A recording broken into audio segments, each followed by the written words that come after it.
When One Becomes Three by Glenn Hubbard. I was ushered into a room with a bright white floor and white ceiling, and wide two-way mirrors on every wall.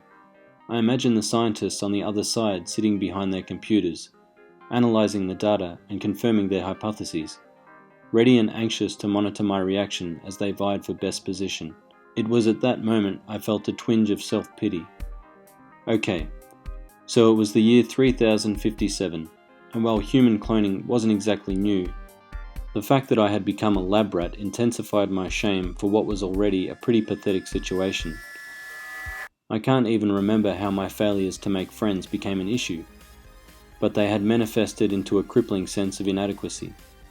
This was my best shot at a solution. Commonplace though the practice may be, I still had concerns. Truth be told, I was freaking out.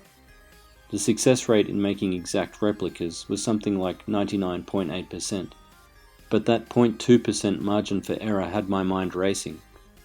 What if there were complications and my double lost some childhood memories, or we didn't share the same interests? I imagined saying, "These dark, shimmering rocks are from the 21st century when there was still dry land on Earth," only to find he's more into playing games. Do you know anyone with a PlayStation 85? I thought to myself, I'll just have to be more exciting. But I knew that would be easier said than done. My parents had been cryogenically frozen for almost 1,000 years before being thawed out and bringing me into the world, which meant they'd passed on old-fashioned rules and traditions out of vogue with the youth of today. "Take 2 steps forward, please, Daniel," the doctor said into his microphone and through the speakers. I did as he said. I craned my neck toward the ceiling and caught a glimpse of myself in some steel casing protecting a light, like one might do when looking at the back of a spoon. I noticed 2 small, dark green dots, 1 dot each at the edge of my eyebrows. They hadn't been there before. I heard the door handle move, and I snapped my head back to see it swing open. My heart was racing. My clone edged timidly past the door, dressed and looking the spitting image of Daniel McIntyre I. From the size and colour of his eyes to the amount and tone of his freckles. Every strand of his golden brown hair seemed to be the same length and to curl in the same direction. His nervous, blank stare drifted to the floor. He was obviously exhausted. The doctor closed the door and left the 2 of us in the room. Slowly my clone's head rose again.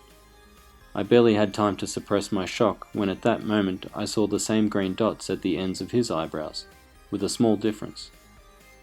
There was 1 on the left and 2 on the right. Why the extra dot? I thought. I must have already looked statuesque when I heard the ruffle of a mic through the speakers. "Number 2, the doctor said. "Meet number 3. I remained frozen until they carried me away on a stretcher. I've since been told this is the standard procedure for clones who realize they're not the original specimen, but I've been in therapy and taking pills ever since. The few friends I've made in this hospital call me 0.2%.